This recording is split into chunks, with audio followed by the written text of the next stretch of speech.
So I'll give just a very quick overview since this is our first TLP talk gathering from 5 to 6 p.m. here in Pacific time. For Tasha's from 8 to 9 East Coast time. And these are basically, they're based off of I was just talking about our monthly Empower Hour talks that have been going on for almost 2 years now. Vitasha's been active in those, as well as Lars. And these intend to engage us in conversation around current topics, but how they relate to basically ongoing perspectives on the struggles of human life and some of our places where we get tangled up. So much of it is because of our minds. Some of it's, of course, also because of our hearts, emotions, trauma. What yoga talks about is so many of the things that happen are essentially things that are that come from misunderstandings. And the ultimate misunderstanding that yoga talks about is ignorance. And that ignorance meaning that we forget that we are all connected. So we start doing things that aren't nice to one another because we think we're separate. I felt like this was an important moment. I felt compelled. I was just talking with Tasha about this. I felt compelled to do something given what's going on in the world right now, to be a little more engaged in supporting the stress that I know I'm feeling around what's happening. A feeling of like, what can I do when it feels like there's nothing we can do? This big war machine and what almost some people would, imperialism machine or whatever it might be. It feels like it's just going to go on no matter what. And so what is it that we can do? And one thing that comes up for me, and I talked about this in class the other day, is just thinking, where can I raise the vibration, at least in myself and maybe in my community, and to engage in conversation. Let's see where we all are and get a community together that might have, through what I believe, through conversation, we can support one another. I always say the answers are in the conversation. So this is where we are. So thanks for choosing to be here. As this is the first one, I'll just say a few things, but I also want to keep this pretty informal, and I haven't made a huge push about this yet because I felt like I needed to kind of do one or two of them, see what you all feel is would be of interest and what would be helpful. So one of the things I want to make sure to offer here in these talks, TLP Talks, Truth, Liberation, Peace Talks, it's not about figuring out which side we're on. I'm not interested in us becoming polarized here in the group, but to talk about some of the essential components of well-being. And I believe they're rooted in those three things: truth, liberation, and peace. And my interest also is from the yoga background to share about what some of these basic concepts mean. And in yoga, truth is also a Sanskrit word for that is satya. Some of you may know this, and so I'm going to talk a little bit about that later. Liberation, there's a word called moksha, which Mukunda comes from. Mukunda Studio, which is where this is coming through, is the giver of liberation. That's who Mukunda is. And then peace, which is known as shanti. And I just feel like those are three things to meditate on at all times and will be useful things for us to use as touchstones. Other things are, if you start to feel that there's something that's uncomfortable, or there's something you feel you want to speak about that might feel contrary, I welcome that, and just take a breath in a moment to think about how can we maintain conversation and connection versus words that might start to create polarization, essentially. And I know that's very difficult because I don't mean for us all to just agree on everything at all. I want us to find just, some people have heard of nonviolent communication. So we don't maybe all have those knowledge of it or the full skills of it, but just to think before we speak. And beyond that, I am grateful for everyone here. My heart is filled with compassion and kindness, and I'm very interested to hear what brought you here today. And maybe we might start with that. If you're open and you feel like sharing, what is of interest in joining something of this sort? And I think I'll start with Lars, because you're here in the space with me and people know you. That might also help. Thanks, Mark. Thanks for your clarity. And Shanti's always the easiest for me to remember. With those words. It's great to be here with you all. I do have a lot of passionate energy kind of coursing through me, which I think, as I sense into my breath, is excitement in a way. And I'm also activated by looking at PBS NewsHour and hearing about the sheer number of deaths in the Middle East right now. But what I keep coming back to, I had an extended long night of the soul. I've told this on your podcast before, which lasted about 3-4 years at its worst, and I was down for the count, depressed and self-sabotaging, self-medicating. And one of the wonderful resources that I've used to come back to health and balance is Mukunda Studio and your teaching and your groundedness.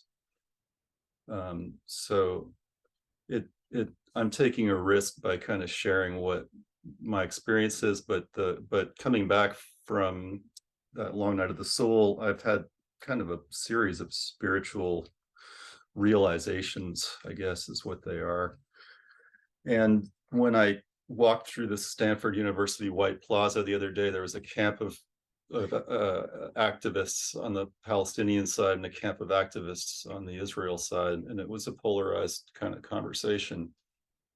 What I keep thinking about and how to bring more of it, and we used to do it pretty well with our practices at Esalen of grounding and centering and noticing what's in the background, filtering into the figure by doing what we call the continuum of awareness, is how to bring more invitations to look at context, to look at both sides of the issue, because there's this this crisis, and then there's the way that we communicate on social media, for instance.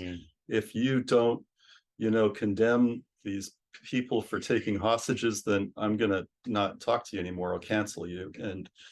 And I think that kind of very focused, myopic, polarized kind of way, which I too have done. I've canceled people left and right for being Trumpers or not condemning Trump in the years of Trump, But I think that has a ripple, just like having good conversations like this has a ripple.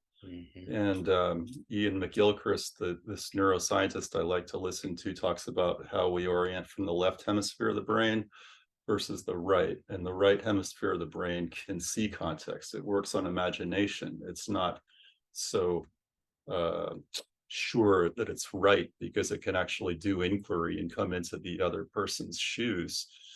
And I think that's the revolution I want to see, is that more of us who are the ripples from this larger, horrible experience, say, no, we're not going to polarize and fracture and fragment and fall apart and self-annihilate because we have lost our connection as a community. We're not going to do that. We've learned our lesson.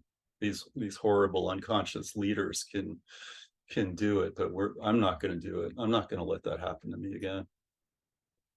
So that's kind of what I'm sitting with. Yeah, I feel it. Thank you, Lars. Does anyone else want to share what felt of interest for you to be a part of something like this, as you are literally co-creators of what this is? I'd love to hear anything, a sentence or two, or anything that feels of interest.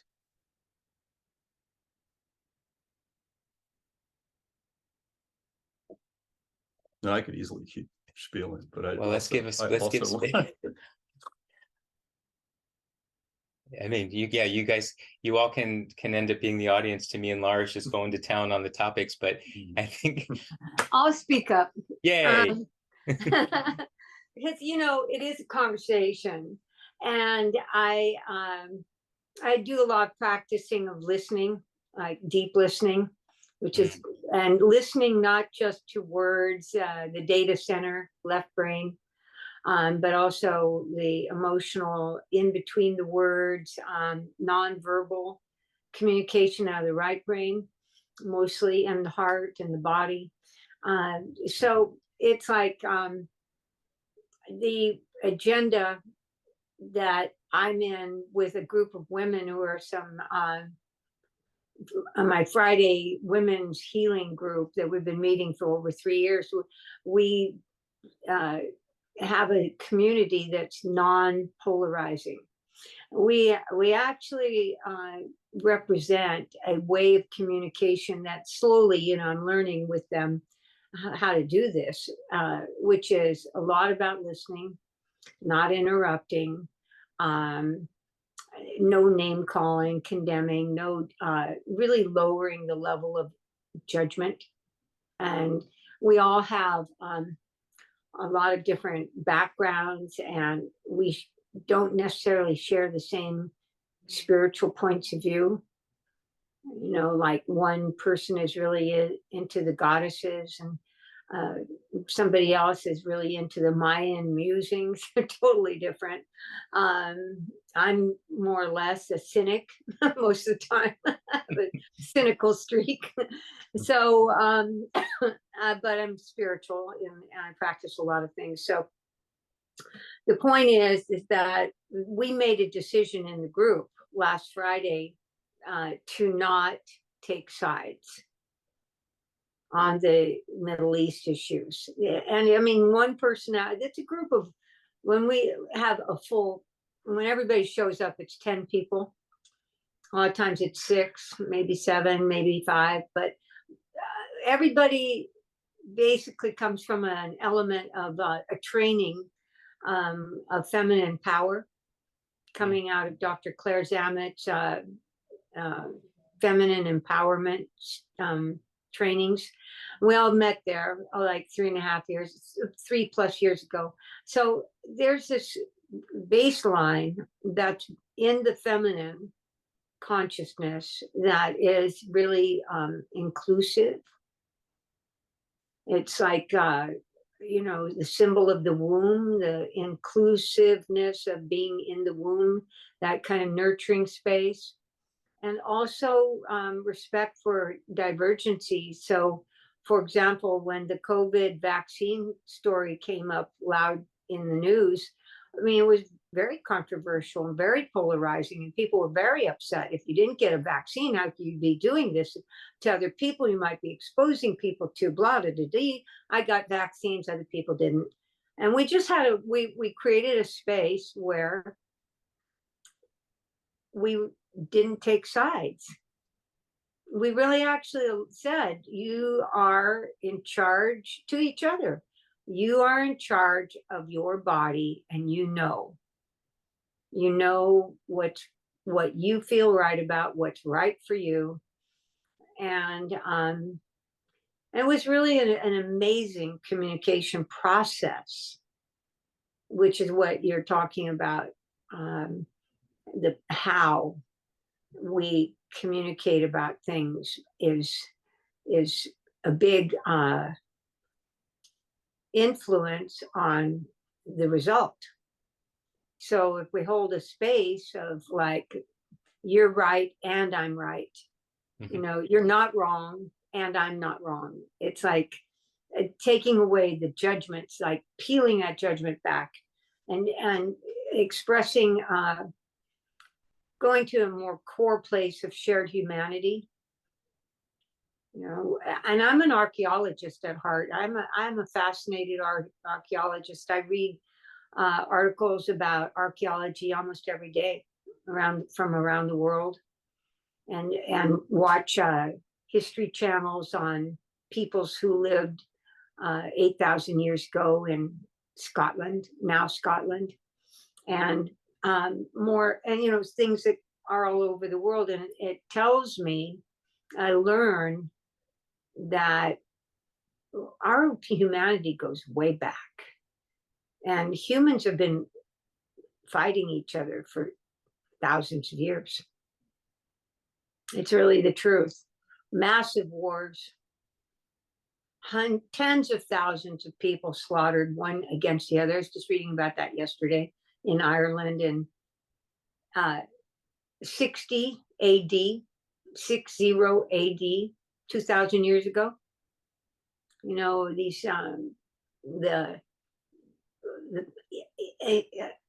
a particular tribe leader gathered all these other tribes in Britain and fought against the Roman invasion, and 70,000 of the Romans died and 80,000 of the other tribes died. I mean, in what, like 1 year. Where did all those bodies go, by the way? They don't even know. They really actually don't know where the final battle was in England. Maybe this field or maybe that field. But the point is that it's that there's really a treachery that happens, human against human. It really, really vicious, really horrible, horrific. And it's been going on kind of throughout humanity. So how do I deal with that? Mm-hmm. How do I mean, on a personal basis, sitting in my apartment in Berkeley, California, and it's not that easy to answer, but part of the answer is I keep reading. I just keep reading. I keep learning about humanity and history, and also, the sacred side of humanity is that human beings, and we're talking about archaeological digs here. Now, this is evidence-based. Human beings have been worshiping a divine something everywhere in the world for tens of thousands of years. How do we know this? We have evidence. We have sacred symbols. We have people buried instead of just burned. They're buried with sacred artifacts because they represent the afterlife. I'm not just talking about Egypt either. Very beautiful stories of individuals found and mummified in like Denmark, for example, or at 21,000 feet up in the Andes, really divergent places all over the world. But people worshiping some form of the divine. And I don't know, if you want to call it infinite intelligence or love or God or whatever the name is. So I look at that side of humanity right here, in our room right here, and acknowledge to me that you and I, all of us, have these deep ancestral raging wars against, because we all come from some tribes, some peoples, and those peoples waged wars. And we also have love. We also have beauty. We also have kindness and compassion, and we also have deep, deep empathy. So I don't know if there ever will be an end to war. Probably not. I mean, seriously, based on, observation. But I think trying to mitigate the level of suffering in the here and now is a worthy goal.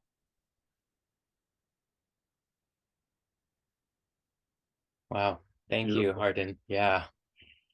I feel like you summed up a number of things really beautifully. And I want to highlight, because this is sort of something I'm also seeing, is this yearning to study and to look at history and to dive in and understand how did we get here? Not just as a oh, well, we got here because this happened, but to really look at some detailed understandings of what happened historically, what's happened psychologically for humans to do something like this, that it could perpetuate. And that to me is what I've been inspired to do also, where this has come from. The first step is truth. What is the truth? And until we really establish that with one another, I don't know that we can say, let's just make peace. I'm like, you know what? If we don't understand the story and we don't understand the layers of what we're talking about and what came one after the other to really recognize who's suffering here, what trauma has happened, what's overlapping here, why are we doing something that's not allowing people to feel their sense of freedom in the world, that they can feel they're a freely living, breathing being? Why have we not let that be possible? And that's why I feel that next part, if until there's that understanding that everyone has the right to be a liberated being, until then, I don't see how we really can wish for world peace. I think we can individually experience some peace, and that helps because then we know there's a vision. But I think there's something about that that I'm really interested in as this conversation goes. Yeah. Were you I gonna? was, no, I mean, it's like, why? And then Adam, we're gonna check in on you. Why we do what we're, why we do it this way, and how we do it, how we block out, how I block out of my awareness, all this other potential for working with something aside from killing my enemy. How do I what am I avoiding? What am I present to? What injustices am I nursing without realizing it?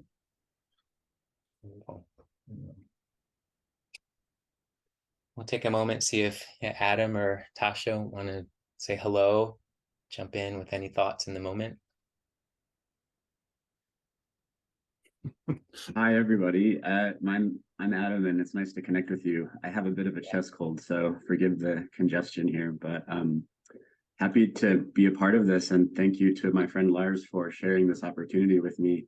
I reached out to Lars yesterday because I'm on a bit of a healing journey, as I know we all are, and I'm looking for some resources and some support coming out of a bit of a psychiatric stress injury that I recently experienced, and it's been difficult for me. And it happened at the end of September, and then of course this violence breaks out like at the first week of October, and it was very difficult for me because of where I've been at, to really watch what was happening and to see the news and the headlines, and it was just so horrific to see what I was seeing. And I've come to realize that a lot of the stress and the trauma and the things I've been holding are kind of like work related and modern life related, but they also, I think, really connect to my family and my experiences that have come before me, and sort of the blood memory that I carry of these horrific things that Native American people have experienced, and kind of how I'm connected to that. And that's always been a challenging thing to hold all my life. But I think that kind of from my recent experiences and then seeing the headlines, I'm seeing the horrific side that these children are facing on a daily basis that will then impact their lives for generations and their grandchildren. And, it's I'm a bit emotional. I hope that's all right. But it's just so hard to see that, like, even in the ways that in this modern world I've achieved so much material success, I feel like I'm still reconciling all of this pain that's like been transmitted in my blood. And then I see these headlines that are acts of war that you can only imagine for the children that are, and all of the people, right? But especially these children that don't know a world where there's safety, and they see what's happening, and you just can only imagine how this is going to be something that will take so much healing.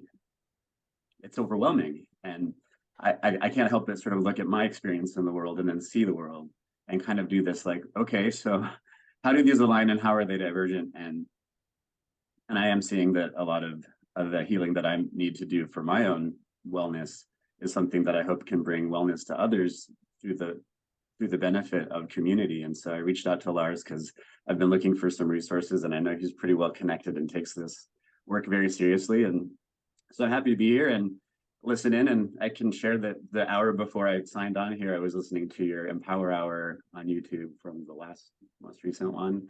And it was really helpful for me to kind of get a sense of a level of connection and the energy and conversation. And so I enter this with a bit more trust than I think just a blind sign on. And I've known Lars for like almost 20 years, off and on for many of them, but it's been a long time. So I trust him a lot. So I feel like this is a place where I can come that's trusted and caring and with intention. And I think that that's what I'm seeing from my friend Lars, and that I'm trying to bring to my life is greater intention and awareness. So I think that's about all I feel like I can offer at this point. And I appreciate you listening and for the community that we have this hour. Thank you. Thank you, Adam. It's amazing. Yeah, I really appreciate the sensitivity and the heart. Without knowing you and fully understanding I'm feeling some emotion with you, and I think it brings up some of my emotion about this whole situation that also feels overwhelming. But that alone, I think, is an important thing for us to find and bring to one another in a space like this. I think more tears would be useful in this kind of unbelievable, monotonous atrocity that is part of human nature.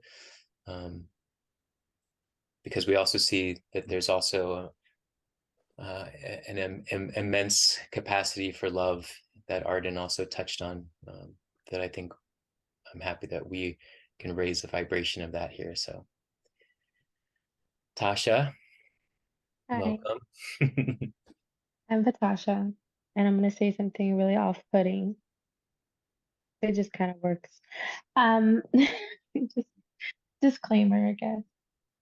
I kind of like that we are able to see everything that's going on. So I think this young lady, Miss Arden, spoke to it earlier. She's like, you have to go look for this information. You have to find it. It's almost like it's secret and like something that we should never know about. But to blatantly have things in our face these days, it's almost like we can have a better understanding and that we can teach our children a more realistic version of what's happening. So there's no way that we can wash it out to say that it didn't happen. We can't say that these people that are literally in pain are not, you know? So as much as it kind of creates a culture of, I guess, desensitized culture, where we're just so used to seeing atrocities now, it makes it kind of more understand that all of these atrocities have always been happening. We just now have a front row view to it. Like you can't hide what you're doing anymore. Now we can see it and we can hold you accountable to it. So I'm very much excited about these sort of a talks because we're all seeing things in a different way. And I think for me personally, I feel like peace and understanding comes from hearing everyone else's version of it to see it the way that it's really happening. And I think that's always the way that we move forward in everything. But for me personally, my personal stake in this is just I'm trying to understand every day that I come from a place of privilege. You know, I grew up safe. I grew up loved. I grew up without having to be torn apart from war on my doorstep. And I can't say that from people that I know and I've met recently. Like they've never had the same sort of life that I've had. And so now I think what I'm trying to do is bridge this gap to say, I understand what you're going through, even if I never had to experience it. I'm still trying to hold the space for you to work through what you have to work through so that we can find a way to come together on it.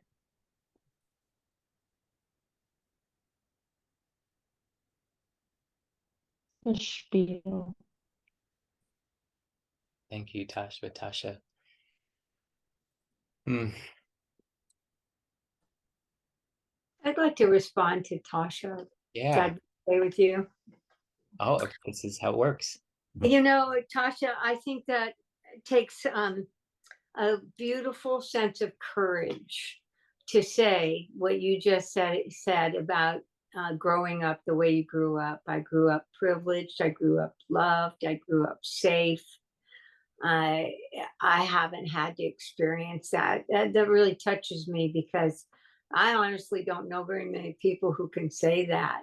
I can't say that. You know, I grew up with trauma, and but what I love is the power of of having that. You know, your power. Talking about you personally, having the power of that kind of in coherence that comes from that background. You grew up in a place of coherence as opposed to fractured. And the power and strength of that is that from, you know, one like perspective on that power and strength is that you can give that beingness to others without a sense of false pride. Because, like, there's healthy pride and there's false pride. Healthy pride is like standing tall in yourself and knowing that you are solid and competent and coherent. And false pride is like, well, you know, I'm not saying these are your words, okay, just to let you know. Oh, I grew up privileged. You know, I don't need any of that. I don't need to, I can dismiss other people because I'm better. That's false pride. That's not what I get from you at all. I don't really even get pride, but I'm saying there's a real feeling that one could have as a human being, that you're proud to have come from a family that was healthy. That's something to be proud of. By the way, there are parts of my background, my family background, that were healthy. It just got fractured at when I was 6 years old, and the family broke apart, and you know, divorce happened and so forth. But there's this core feeling. I came from a good family. You know, I have photographs of my mom and dad, and everybody was well cared for. And so there's a root that I have, a deeper root that comes before the damage. I call it before the damage. And I have a certain kind of healthy pride. At least I got that. And I can draw on that strength to know that you know, I can give to others a degree of coherence from me that I've earned, I've found, I've healed to have. And what I'm saying to you is that you're early in your development. I don't know how old you are, but you know, you're early in your development, that you already have that strength. And that is power, you know, like plugged into the electrical grid of life, like the power grid power. And it doesn't mean duplicitous authority or dictatorship. To me, I keep thinking of the electrical grid. The Earth has a grid, and it has electromagnetic energy. And every day I plug into it. I meditate on plugging into my spot on the Earth grid to pull the power, like plugging into an electrical outlet. I plug into the power because I don't really feel like I have very much power, like, you know, energetic or personal or whatever power. So what I'm trying to reflect to you is that having that background is a really powerful asset that somehow you can, you know, direct outward into life in a good way. Does that make sense? No, I felt everything that you said. And my recharge button is the sun. I sit in the sun and I'm like, okay. And I do the exact same thing. Like, people ask me all the time because my life hasn't been easy, you know? But I know what it's like to be easy. I know what peace feels like. I know what love feels like. So even when I'm going through all of these things and when all of these things are happening to me, I can come back to that because I know what it's like. But I know that there are people who've never felt safe within themselves. And so I can't take advantage of what I have.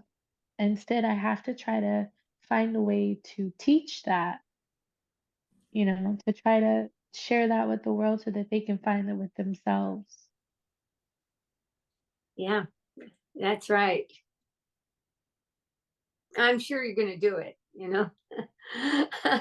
because people are drawn to people who have peace and love. They're drawn. It's like a magnet. Can't help it. You know?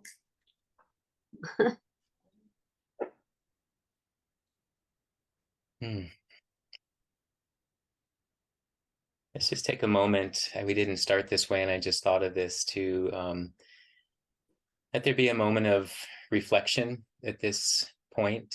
I feel already a lot of rich energy talking about plugging into something. I feel plugged in with all of you. And yeah, so if you all wouldn't mind just establishing a feeling of connection to whatever part of your body is connecting to the ground or a chair or a seat. Feel that connection, and then whatever part of you feels to be lifting upwards, reaching upwards. Imagine those energies are flowing, grounding, upward connection simultaneously working, and then there's awareness of the flow of breath.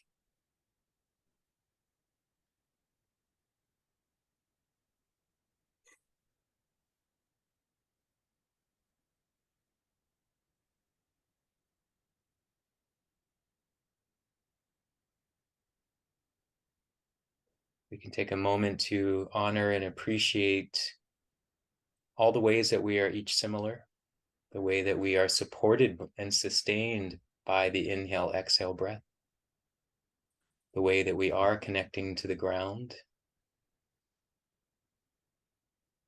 one way or another, relating to the earth, and that we're also connecting to the cosmos, the cosmic realm, one way or another.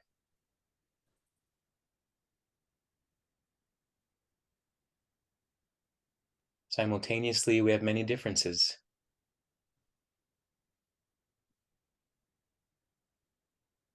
What has us have the capacity to be able to reflect on that, to make space for that?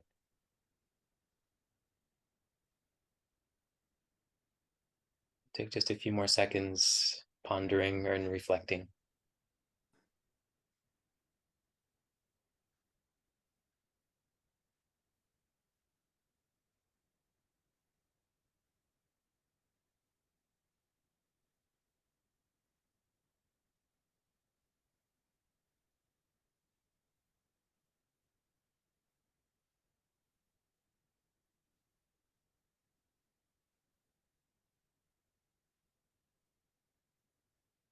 Om. You're welcome to take a deep inhale and a deep exhale. If your eyes were closed, they can slowly start to open.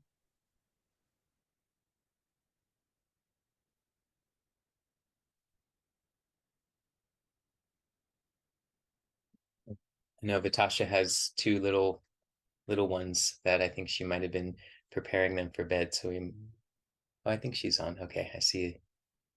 Okay, good. Wanted to make sure. I'll direct one more thing. We have about 15 minutes, but we can go however if you're feeling called with some other topic. But I would be curious to hear about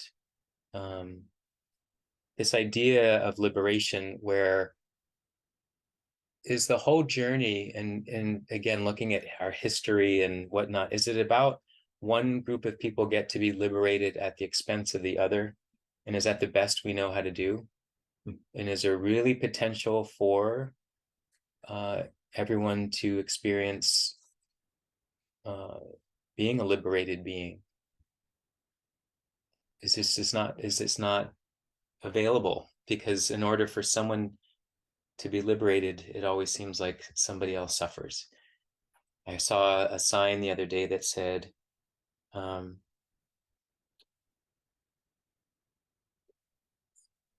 if you have to, how did it go? If you have to, was it a question? Something to the effect of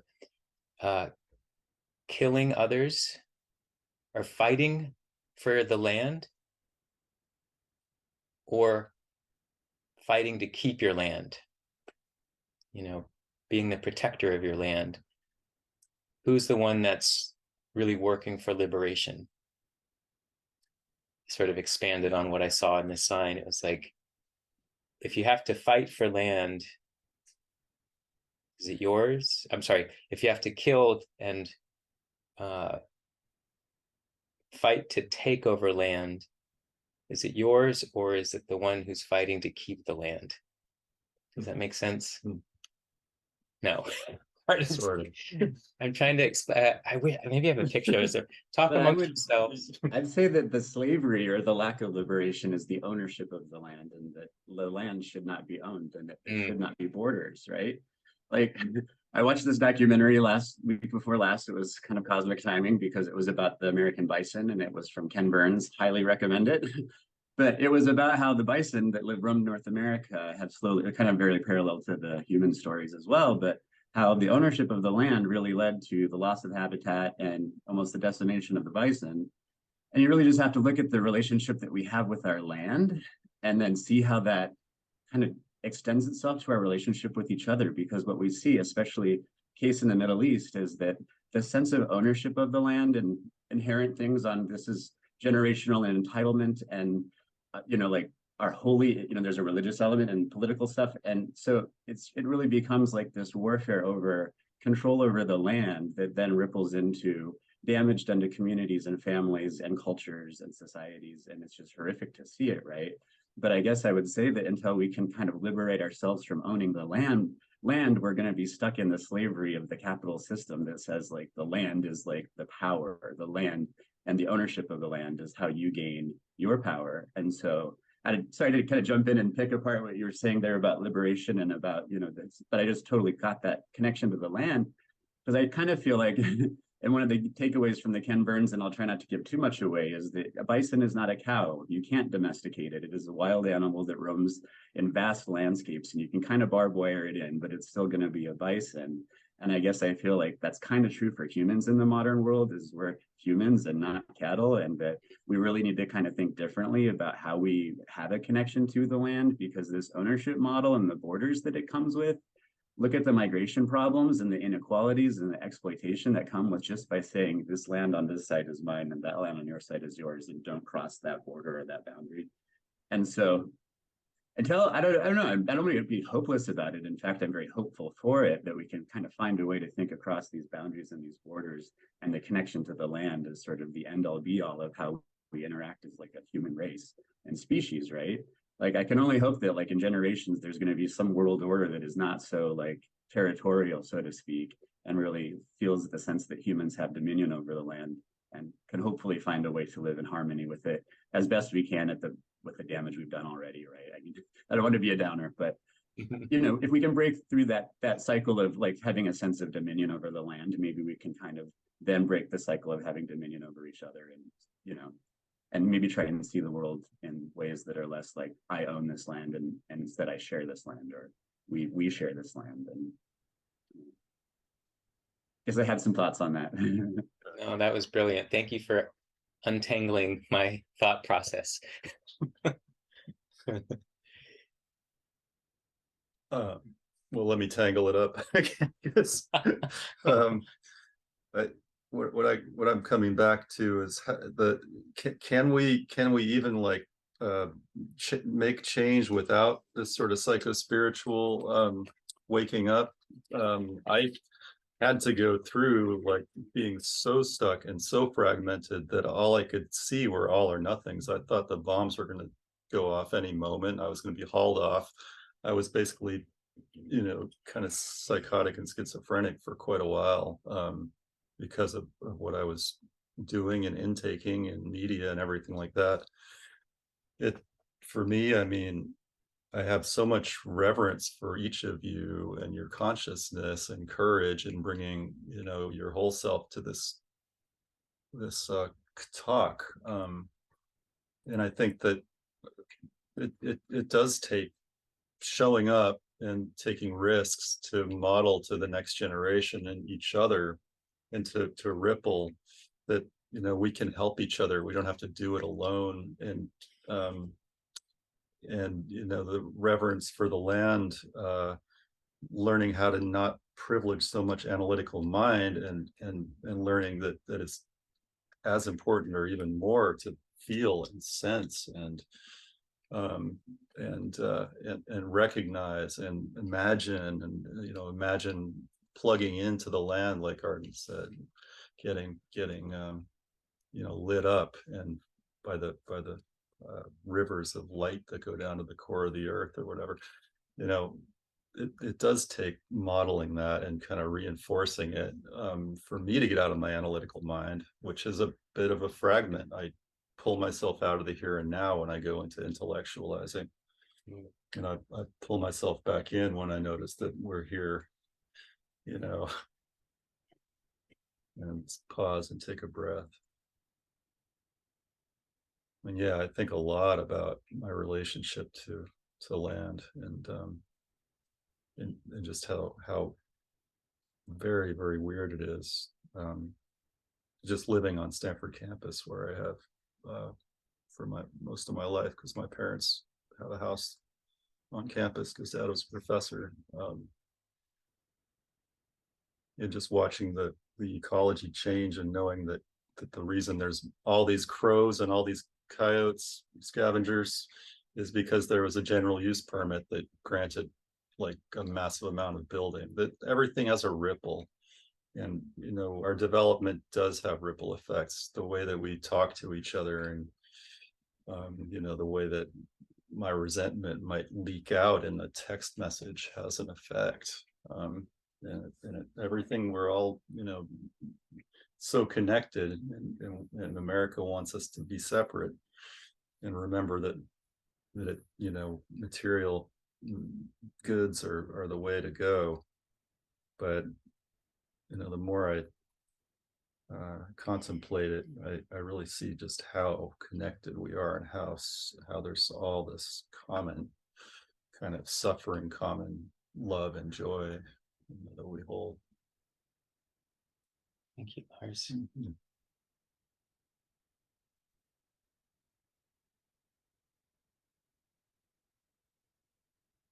I have a I think question. you said something, but you were muted. I saw your lips move. I have a question. And I love what everyone said. But what does that look like for you guys? This world, where we remove the boundaries from each other. When we remove the boundaries from each other, then we can relate to one another. Because I'm not just me, I'm also a being inside of me. And if I can connect to the being inside of me, then you can connect to the being inside of me. And we stop separating one entity from another and understand that we're all on the same plane. What does that world look like to you guys?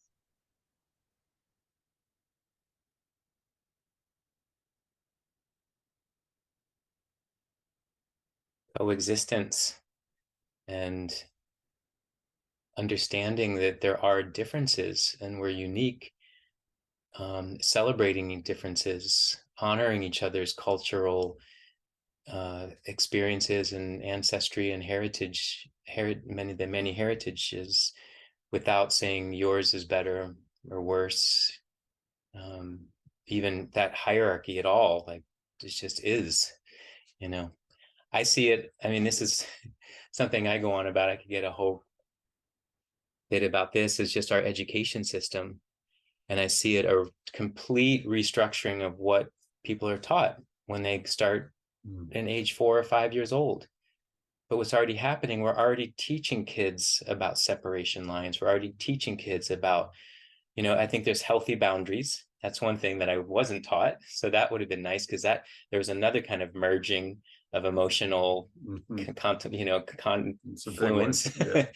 So that's important. But in terms of being able to understand how we are all a beautiful ecosystem, I don't feel like we learn that. We're learning more mechanistic things for a world that doesn't really serve us in the end. So I see across the world, that's something that's come up for me too, in terms of this current conflict, ongoing conflict of Israel and Palestine, is each side educates their kids to hate the other side, starting at a very young age. I've seen video footage of what the actual teaching of, what do we want to do when we grow up? Kill the other side. They each are, it's the same education. This is education, that is being taught. And it's more or less what I was taught in my school about Palestinians. One, that there was no such thing, that was taught to me, and that there's no such thing as Palestine. Right. And that was, I was like, oh, okay. That's like saying there's no such thing as Native Americans, and there's no such thing as this land before Columbus came, which is more or less, we heard there were Indians, but then they like made friends, like, okay. And then they had a big dinner. I'm like, oh, that's so nice. So it's just, but I don't want to minimize it also. And I've heard, and I really appreciated hearing this at a talk, we cannot collapse this into little sound bites to be able to just say, oh, it's just this, it's just that. It requires us sitting together. And that's what I also see is these kind of talks, like across, like this is education. And then the other figure in the room is the social media companies and the AI who's learning, as I've said, this is one of my pet freakouts, is that the AI is learning us, and they're organizing around how we are responding to everything. These systems which are going to be predominant in elections and everything like that. So, I mean, it's important for me to say, I'm sorry if I've offended anyone. I'm really grateful to be here with you now, and I don't pick a side. I think it's awful that the hostages were taken, and that what happened on the 17th, and I think it's awful what is happening from Israel to Palestinians. It's just all really just wretched, and I can't take a side. I don't want to get up and post things on social media, because you can't win. I apologize if I started to lean toward a side. I think I might have. So I need to be more mindful about some of my words in these settings. Right. You can lean toward the side. Anyway, it's interesting journey. Any last thoughts from anyone as we reach the top of the hour, which again, these are just like blip, amazing. But I also feel like a lot just happened. So a lot happened. I want to say that the Ukraine-Russian issue is hugely problematic, that the education of young Chinese people and Russian children are taught to hate America and hate Americans. And there are tyrannical dictatorships all over the world where people are hated and killed. Genocides happen. So it's really the Gaza and Palestinians and Israeli issue is the current moment, but let's not forget Ukraine and being slaughtered over there by Russians who want to take over the country because Russia thinks that America is going to kill it. I mean, it's like insane, the level of of insanity, like really disconnection from the larger picture of global leaders. It's beyond my scope to address. And so I have to come back to something that Tasha talks about, which is living from a state of knowing peace, knowing ease, knowing love, because that to me is what I can actually contribute. I can actually do that by living and speaking from, and when I'm on Facebook, writing from places of compassion, support, kindness, thoughtfulness, non-criticizing. I mean, I don't ever criticize anybody on Facebook ever in any shape or word. And I'm always helping people. I mean, I just do. I help people on Facebook with little comments here and there.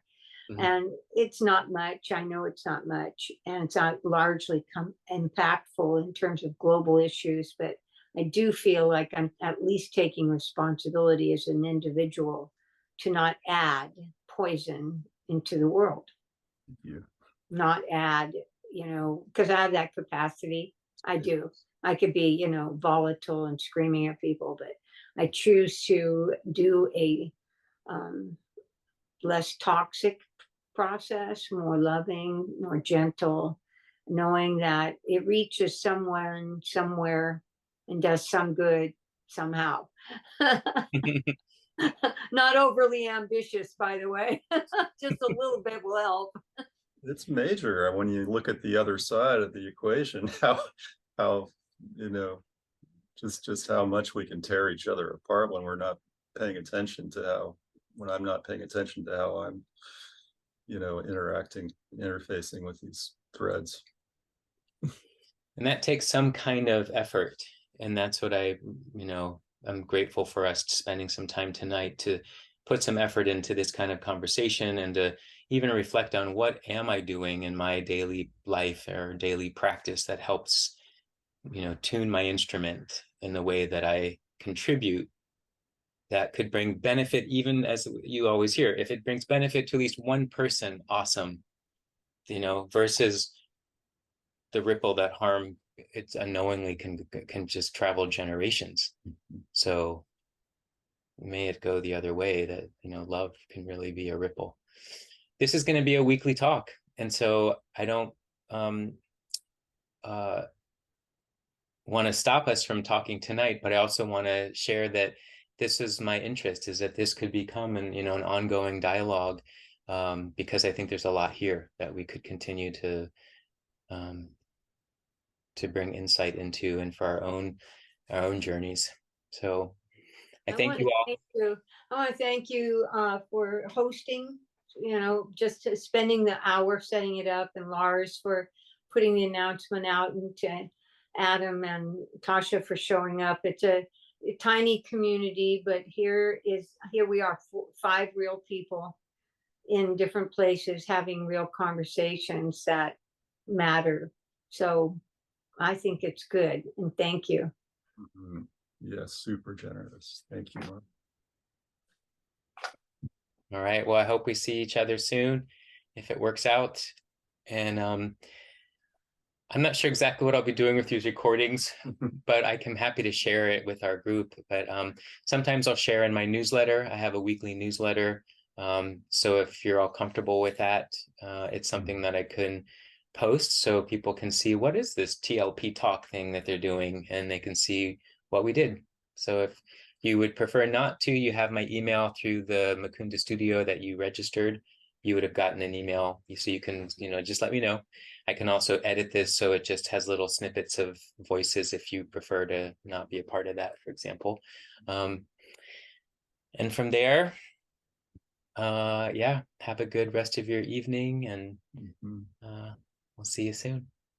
Okay, thanks. All right. Bye-bye.